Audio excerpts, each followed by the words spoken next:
video, right? Can you hear me? Yeah? All right. So Sunita, thank you. An honor to be here. I'm very excited to hear about what you guys think is going to go on or is going on in my brain. I always ask my boyfriend, do you want to be in my brain for like a minute or two? And he's always like, hell no. So I think a lot of you can gather that part of my story is a missing body part. But I'm going to go a little bit deeper into my story so you guys can get a true essence of all that I've gone through to become the woman that I am today. I was born and raised here in the U.S. by very, very loving and very traditional and very strict East Indian immigrant parents. And you can imagine being born and raised here in the States and being raised by Eastern parents, the challenges that I faced being raised marginally in two different cultures. A Western culture that values free thought and equality, and an Eastern culture that traditionally isn't as liberal. And my parents were very, very traditional. I faced a lot of disparities simply because I was the daughter. And I grew up believing from example that the only value to the world that I was worthy of was of future wife, daughter-in-law, and eventual mother. The woman's place was in the home. A lot of double standards. I have an older brother who was allowed to play sports. He could hang out with friends after school, and I was expected to be home helping mom in the kitchen. While friends of mine were, out busy stressing over finding a prom dress, I was stressing over who my parents would find for me to marry and when that union would happen. I had cousins that got married, female cousins that got married when they were 15 years old, so I knew that it could happen to me. When I was 15, I overheard my mom on the phone with a matchmaker. And I remember vividly being just frozen in the hallway as I heard this conversation. I'm like, oh my God, this is a possibility for me. And the only thing that I wanted more than anything was a college education. Because I knew that just in case I married someone that I didn't like, and a marriage that, made me unhappy, didn't fulfill me, and I wanted out. And in case my parents didn't support me through a divorce, an education is something that I would always be able to fall back on. I went to high school the very next day. To talk to my high school counselor, I needed to get out of high school. I needed to graduate. I needed to get into college. And I got to school before he was there. I remember sitting on the floor outside his door. He got there. He opened up the door, let me in. I just burst into tears, and I explained to him what was happening. I knew somebody that had graduated in 3.5 years, and I asked him, how do I get out in 3.5 years? I have to at least have one foot in college before my parents get me married off, because my hope was if they found a suitable husband for me, a family to marry into, if I was already in college, maybe they would allow me to continue college. So I had this form that I had to complete for my parents to sign, and on that form there was another option to graduate in 3 years. This was the first semester of my junior year. I'm like, wait a minute, how do I get out of here this year? So he figured out a way, and I got my driver's license. I graduated high school and started college all at age 16. 2 terms into my college career, my life took an unexpected turn. I was a pedestrian on my university campus, hit a couple times by a drunk driver. I initially had a 4-foot amputation, and being a minor, my parents opted for limb salvage. So over the course of the next 7 years, I had about 20 limb salvage surgeries, and then finally I elected to amputate my leg below the knee for a better quality of life. And going back to when I was in the hospital, I vividly remember waking up in the ICU. You look really familiar to me from somewhere. We'll talk later.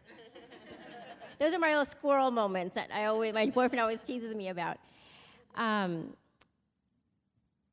I'm looking around the ICU room, seeing my body attached to so many machines and wrapping my head and my heart around the magnitude of what's happening. I knew that I had a really important decision to make. Was I going to lay there and fall victim to what was happening? Or was I going to take control of my life? And I am so thankful that I chose the harder path, which was to maintain control. And because I chose that path, it's led me to being here today. I have learned so much about myself and about the world that we live in because of my experiences, related to my accident.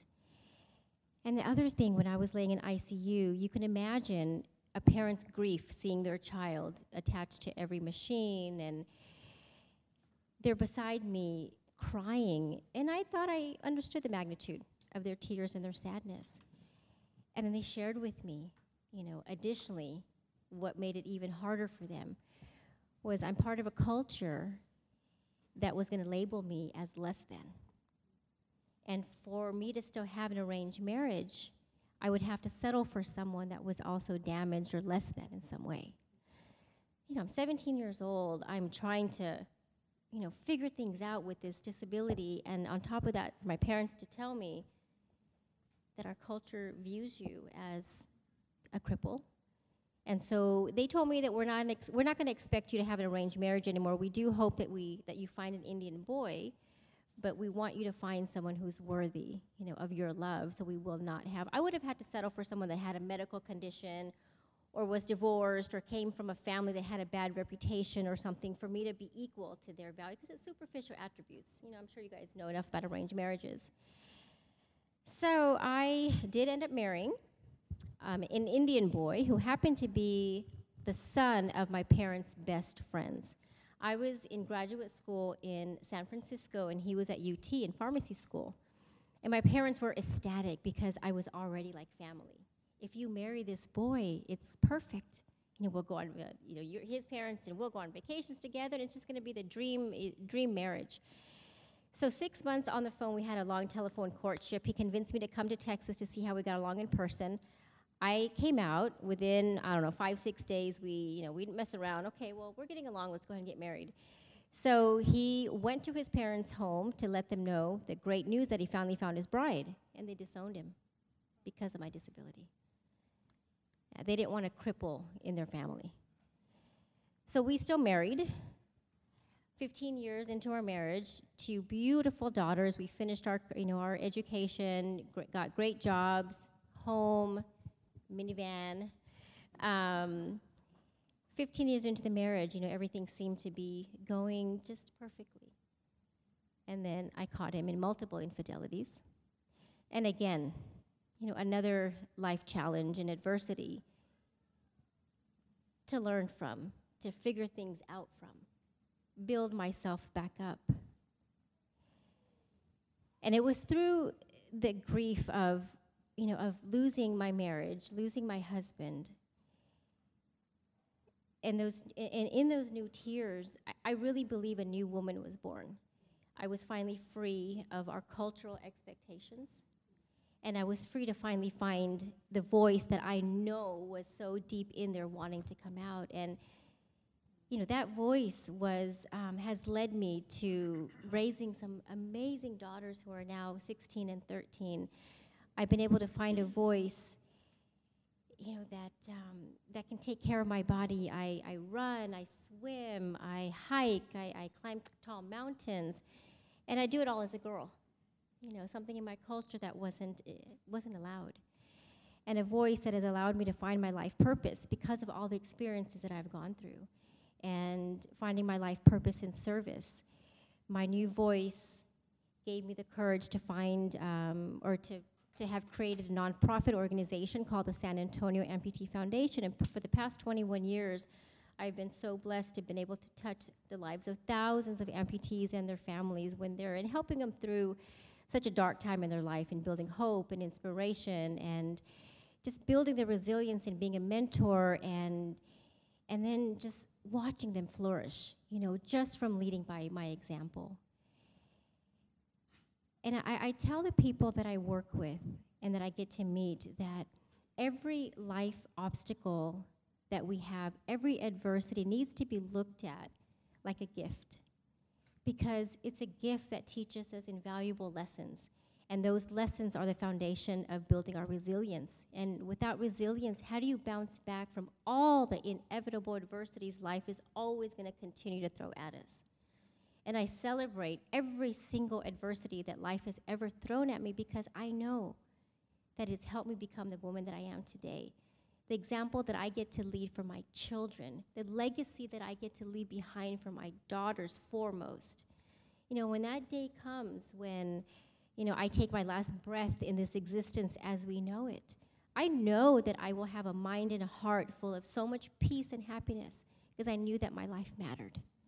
And my legacy will live on in the life and the soul of every single person that I was so blessed to have been able to touch in a small way or in some big way. Yeah, you know, life is beautiful. You know, I climbed Mount Kilimanjaro a couple of years ago with a team of 9 other amputees, and when I came back, my boyfriend is like, I'm so proud of you. You know, and I told him, you know, I'm proud of my hardware. You know, after such a long, 8-day hike, this is like my trophy. I celebrate.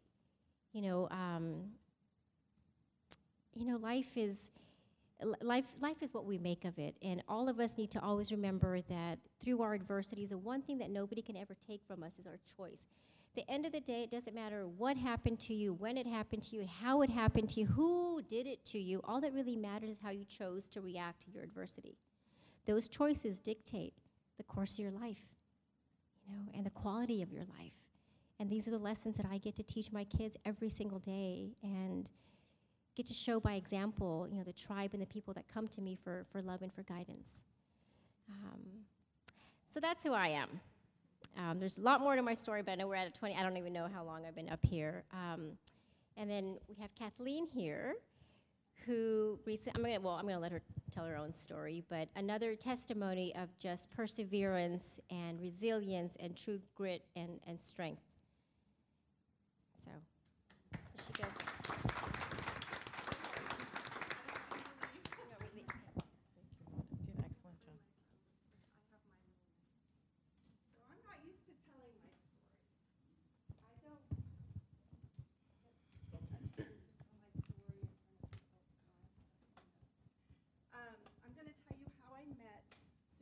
First, how she came into my life.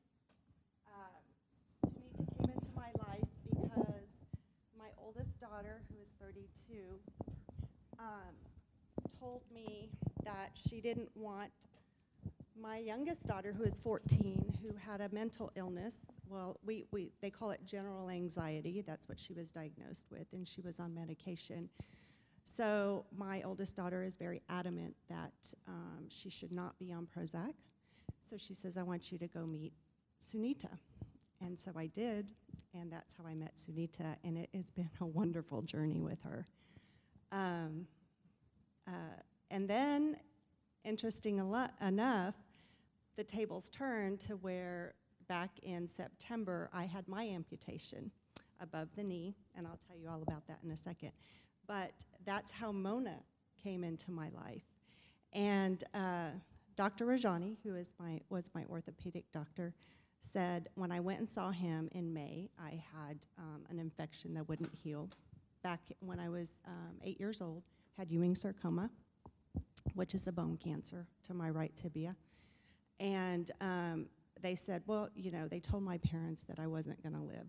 So my parents opted not to have my leg amputated at that time. So I had chemo and radiation therapy. From that, I had so many issues after that from radiation. So radiation is a horrible thing. It just completely destroyed my leg. And my muscles, my tissues never grew. I had very little blood supply to my leg. So when I was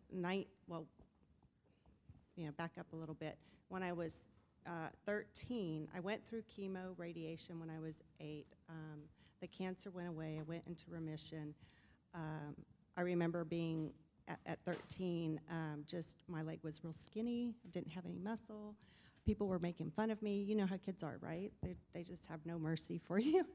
But I don't know. In spite of all of that, I said, well, I love sports, so I decided to play volleyball and basketball. So throughout high school, I played volleyball and basketball in spite of people making fun of me and making fun of my leg.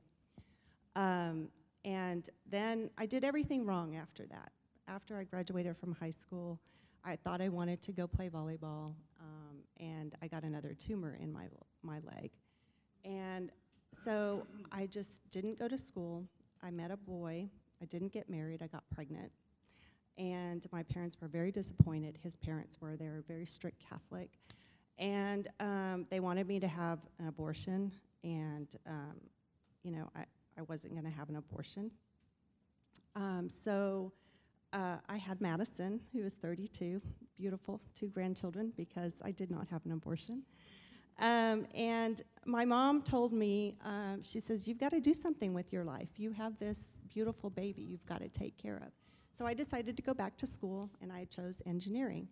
And I had a mentor in my life who was Sam Madrid, who was the baby's grandfather. And he was an engineer, and so he inspired me to go to school. Well, it took me 7 years because I had to go work, you know, single mom. I remember when I transferred to UTSA, where I got my engineering degree, I had a professor who said, you know, I didn't have a lot of time to study. I couldn't even get through my programming. And so he said, you're not going to ever be an engineer. You know, you need to go do something else. And I decided, no, I'm not going to do that. I want my engineering degree. So 7 years later, fast forward, I have my engineering degree. But I remember many, many nights having to bring my daughter, Madison, with me to the computer lab because I didn't have a computer. So I had to go and study, you know, with her. She would bring her pillow and blanket. She would sleep on the floor. And I had another mentor, Professor Dr. Arroyo. He was my structural engineer professor, and he would let me bring Madison to class. And so every semester, I remember crying after exams, saying, I can't do this, I can't work and go to school and raise my child. And my mom would say, Kathleen, just pray, pray. Pray that you'll get through this, pray for strength, and pray that God sends you a good husband. She would always tell me that. And so I did, and my life got better. And then afterwards, you know, through all of this, I had many surgeries on my leg. I was also battling with that. I can't even count how many surgeries I had, but they even took the latissimus muscle off my back and attached it to my leg to try and save it. They took stomach, you know, tissue and attached it to my leg. I used to say I was put together like a Raggedy Ann doll. But when I went to go see Dr. Rajani, I had an infection, and my leg wouldn't heal back in May of 2017. And he said, he looked at it, and he said, well, you know, had you ever thought about amputation? He knew it wasn't going to heal. And I said, no, I'm going to heal this. It's going to be fine. I've done this before. You know, I've got more muscles that you can attach to my leg. And he said, I want you to talk to a lady named Mona. So I called her. She didn't call me back for a week. She was out having fun at some ski trip. But she called me back, and we talked, and she could tell I wasn't ready mentally for this. And, you know, in my mind, I knew I wasn't going to have an amputation. Back in June, July of 2017, or 2018, we had tried to heal this forever, and it wasn't happening. And so I decided, after numerous conversations with the support group that Mona brought me to, and the wonderful people there, and the inspiring people, that I knew I could do it. I knew that I shouldn't be scared. There is life after you lose a limb, and there were so many people in this support group that showed that. And so I decided, okay, that's it. I'm gonna, you know, I prayed about it, and I knew that I knew it was going to be okay. I made my decision. I was at peace with it, and I moved forward, and I had my amputation in September 2018, which is about 4 months ago. And I was out of the hospital the next day. Mona came to see me. She goes, what are you doing? I said, I'm going home. I was ready. But, you know, has inspired me. You know, this experience has brought me closer to God, because I knew when I made my decision, he was right next to me. I've never felt his presence so strong. And I knew that I wanted to do something with my life. I always thought, I mentored young women to become engineers, letting them know that, you know, it was okay. I serve on the board of the UTSA engineering department, and I have access to a lot of people, and I would inspire them to go to school. After this has happened, my path has changed, and I have just become so inspired to help other amputees, because I just feel like I was never left alone. God put Mona in my path. God put Sunita in my path. God has a purpose for me, and I am ready for whatever he has to give me. So that's my story. I think it was a lot longer than 5 minutes. No, you did fine. You both of you. Actually, Mona did great. You did great. Both of you, 20 minutes, very good. 21 minutes. All right. So I want to start with the panelists. Please tell us, from your expertise, or even what you've read, what you've seen, what is happening in the minds of these two champions? How do we emulate this? Yes, Dr. Venkat. I will take a few minutes to gather my thoughts. Sure, definitely. Anyone, and I know Dr. Keeley's got plenty to say. I'm ready for her to hear. You know, it's so incredible to know that our suffering can lead us to significance. And that is what I find in serving God, that there's nobody that I have read scripturally who have not taken their pain and turned it into purpose. Unfortunately, we don't get to pick what type of pain that we have to endure in life.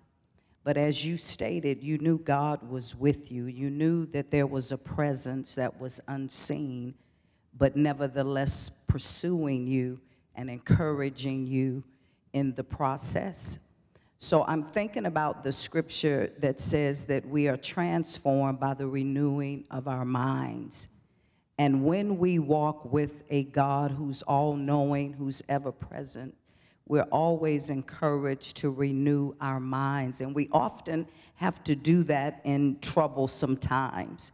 When life is good, nobody's looking for God, nobody's praying, nobody's meditating, nobody's ascending to a higher thought because everything's fine. So I love the fact that God takes our pain and he turns it into purpose. He takes our misery and he makes a miracle. And that's what we're beholding today, two women who are walking miracles. You may have a limitation with your legs, but you're more than your legs. You have a thought life. You have a life that's worth pursuing. Look how you're serving other amputees, and just your beauty and your presence is encouraging them. And that's what I like about serving a God who's ever present. He's never silent. He's never not knowing. He's always there to use our messes for somebody else's miracle. I think that's great. I think that's well said, and I agree.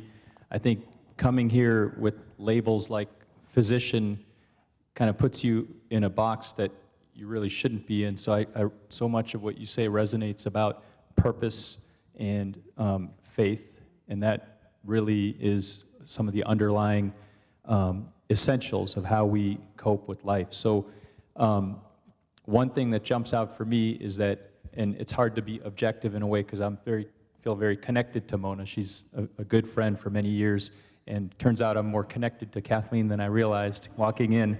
But there's a saying that if you look at, we've all seen the TV shows, and that patient who's hooked up to the monitor, and then we lose the patient, and the EKG tracing just goes flat, right? We'd like to think that life is this smooth course, right? That every day there's just sort of a smooth trajectory.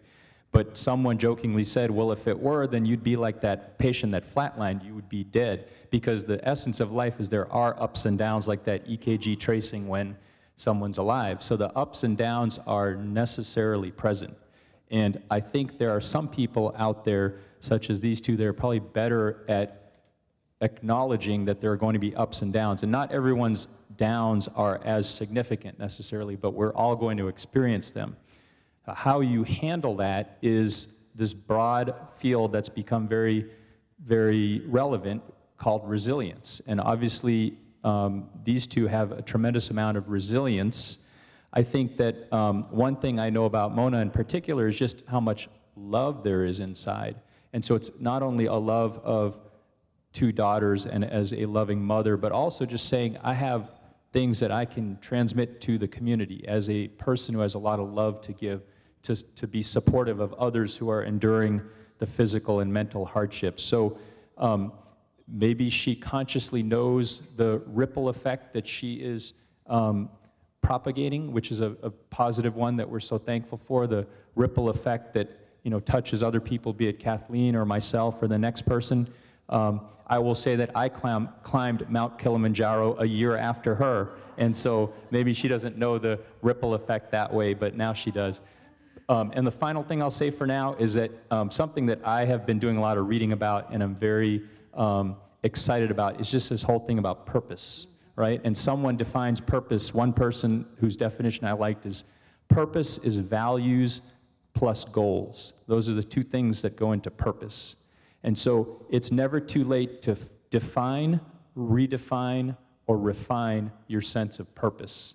And when you do, and when it's about other people, which is what I see here with both of them, I think that it helps your own self, it helps everyone around you, and that is truly a champion mind.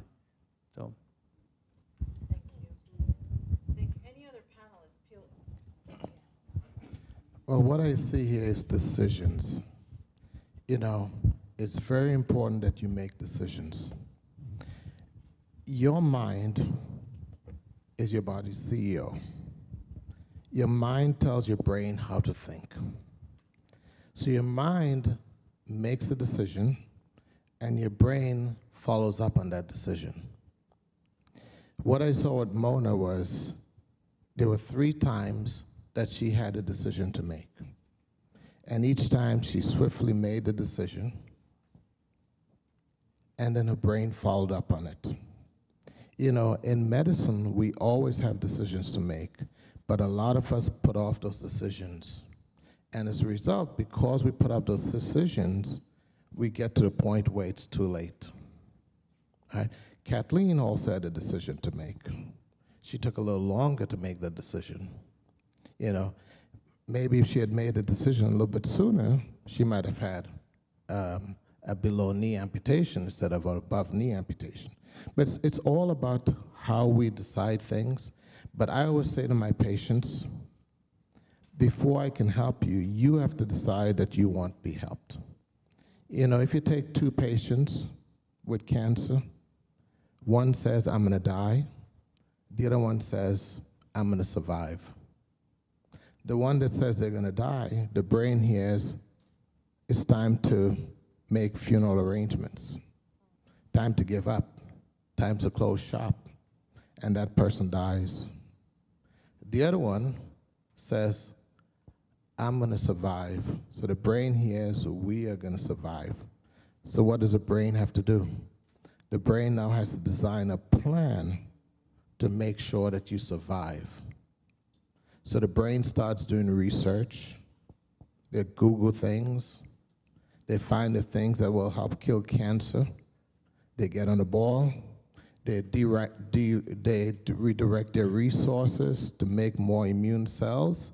That's their troops. The brain says, rather than make bone cells or muscle cells, we'll divert all our resources to making immune cells which will kill the cancer. The brain says, I know that sugar feeds cancer, so we're not going to put any sugar in our mouth. So the brain makes decision to support the mind. And that's what I saw here was decisions that they both made that make an impact. And I always tell my patients, always make the positive decision, because when you make the positive decision, positive things happen. Oh, I'd love to touch on a couple of things that really resonated when I heard Mona's story. How many here are immigrants, first generation or, yeah, welcome to San Antonio, right? So, like Mona, I am first generation. My family came from Mexico, and I was the first one here, and we had no family here growing up. And I like to call myself, Mona, we're in the same club, the purgatory generation. So PG here in San Antonio.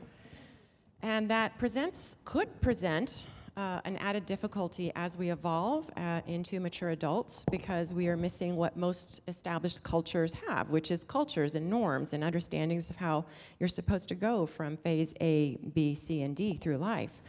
So I view Mona's experience and how she digested her experiences along life as being a very conscious, self-aware individual. And how did that happen? I believe that when we are given an exposure to a crisis, it can also be turned into an opportunity, which is a choice. So when Mona came across those challenges in life that confronted who she understood as who she is, she recognized that there was not truth in that she was more connected to her true, authentic self than what was being imposed by even her own culture, even her own flesh and blood. And so in yoga philosophy, we talk about the physical body being an illusion. It's a maya. It is in constant flux. It is always changing, and yet the mind, the brain, likes to think that we are this physical representation and this is who we are, what we do, how we look like. But inside, we are so connected with universal mind, universal consciousness. And what I saw in your story was that you had the repeated opportunity to validate your path by choosing what I call the yum path in life, avoiding the yuck, which keeps us in a state of dis-ease, not attuned with our authentic being. So as she continued to fill her plate in life with more yum, it reinforced her choice-making to align herself with who she knew she was, even though it wasn't fully filled in, it wasn't colored in. She was becoming the own artist in her own life as it evolved in this new land of a culture that wasn't yet formed, of a language that was mixed. But she was somehow oriented in life to her authentic being. So I really saw that, and I think people who hike mountains, like me, were kind of crazy. But we kind of need that. Why? Because for me, being in the high mountains, I feel closer to God. I feel closer to the truth, the ultimate clear-seeing truth of self and life. And I think that's why we go there, to shed ourselves of our false sense of illusion, our maya, and to feel the connection with it. No longer thinking, we're now into the new generation of experiential wisdom. Thank you.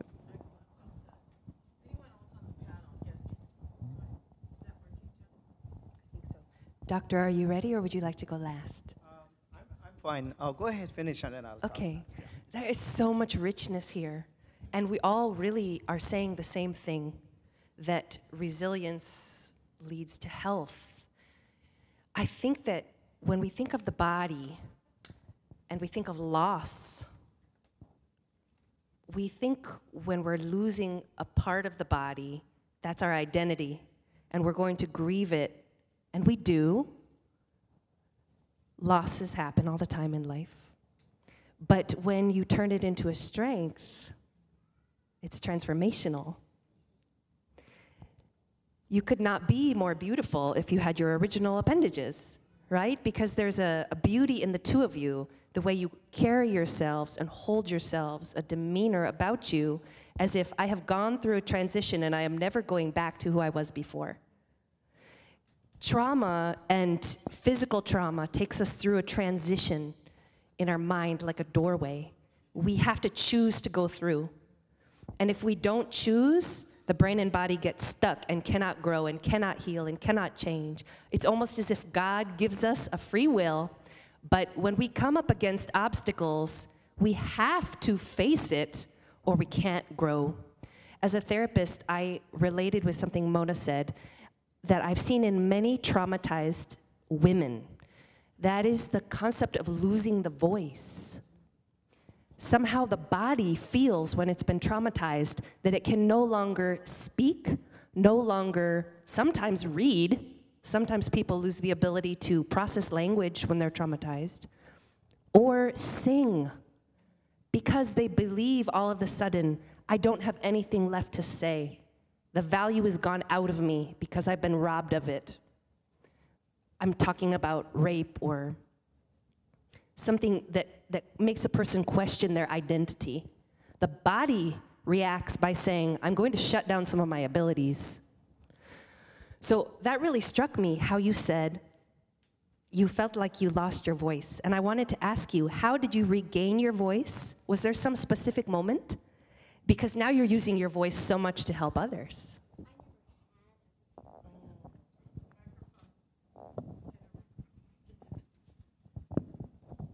So I said I never had a voice growing up. In my culture, in my family dynamics, we listened to Daddy. And what he said ruled. And I knew that when I got married, that would be transferred to my husband.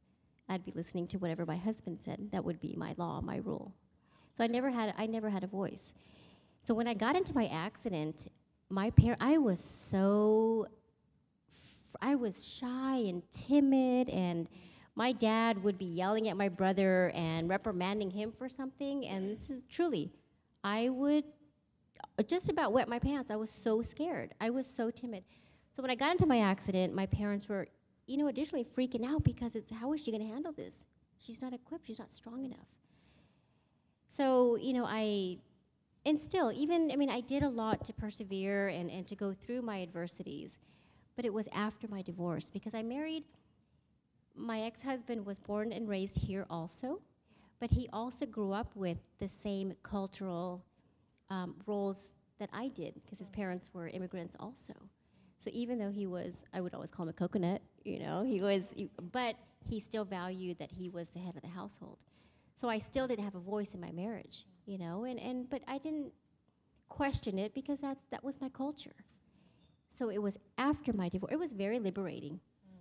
Getting divorced was an extremely liberating, because that is what happened when I was able to finally find my voice.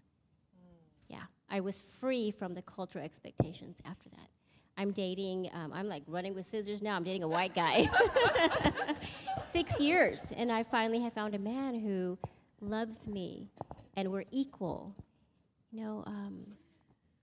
So it was after my divorce is when I looked, and I fought really hard to find my voice. Yeah. Oh, that's beautiful, thank you. I would like to know, so what is the science side? Because we hear this all the time. You've heard some soft skills, meditation, you've heard about, I've got the hard science, by the way, on meditation and yoga, how it actually grows you younger. But I'd like to hear from the scientists, I'd like to hear from the medical doctors. What do you have to say about yoga and meditation?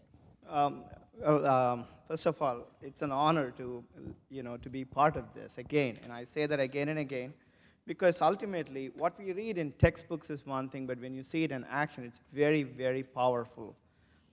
Just to kind of give a small disclaimer, I don't want everyone to think that this is the norm for every Indian culture. My daughter biked, I am a first generation immigrant. My daughter biked 4,000 miles from Austin all the way to Alaska to raise money for cancer, and she's right here. I'm so proud of her. So,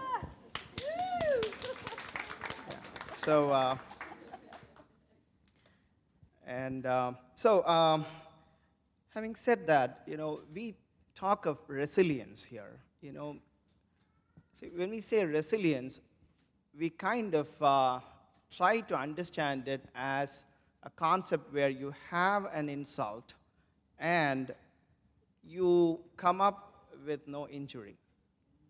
You don't exhibit a feature of injury, and that is typically, at least in common parlance, understood as resilience. But that's like defining health as absence of disease. Resilience is much more than this. What we are seeing is actually people that are thriving. They are no longer defined by their insult or injury, but they are actually thriving in spite or because of it.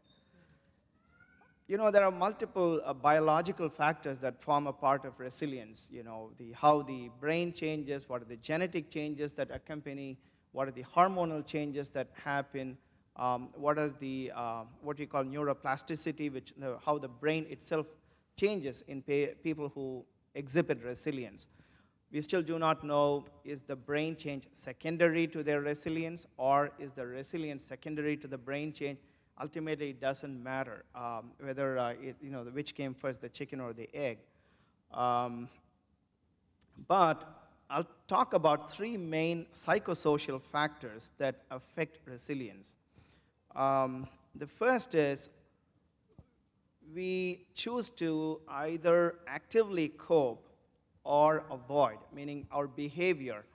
Are we trying to actively cope with this problem, like both of you have done, or go into an avoidance behavior, which is the typical, I want to drink, I want to use drugs because this happened to me. When I grew up in my family, there was only one rule. My father was an extremely liberal person. You could read a dirty book in the house, no questions asked. But the only rule in my home was you could never use the word because. That was the only rule. I did it, period. No punishment, no recrimination, no rules.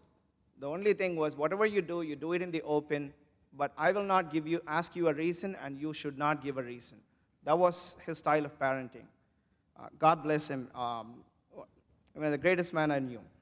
And so this avoidance behavior is where we choose to play the victim and try to use that as a reason to justify anything and everything we do. And that is not a very healthy behavior. As physicians, we are not allowed to judge. We are never allowed to judge. And so what we do is recognize that and gently try to nudge people away from that behavior. The second thing is, again, what both of them exhibited, which is called cognitive flexibility, the ability to reorient my own thinking. For a lot of people, this is the way it is. I cannot change. Doc, I am being punished. This is, I'm unlucky. So if we refuse to change the way we think, it becomes very, very hard for us. So the ability to reorient our thinking, you know what? I'm not going to think this way. I'm going to take a pause and think this way. It's like, if you are, who is that? Kyle Murray, playing quarterback for Oklahoma. If the pass is not available, just take the ball and run. The flexibility to make a change, to call an audible, to make a change. That is cognitive flexibility. And that, again, was exhibited by both our panelists. And the third thing, which Mona has created and which Kathy has experienced, is social support. And intuitively, look at how beautifully she has drawn this. She's created a social support group that not only has helped her in, finding a way to express herself, to express all the hidden talent that she had. Now, along with that, she is touching people, not only at one level, but that person is touching another person, which is just being magnified. At the same time, Mona is just enjoying herself, meaning she is having fun doing that. She's, if you see the joy that she has when she comes and stands, that is what, is touching every one of us. And that joy is what we all seek to achieve. Thank you.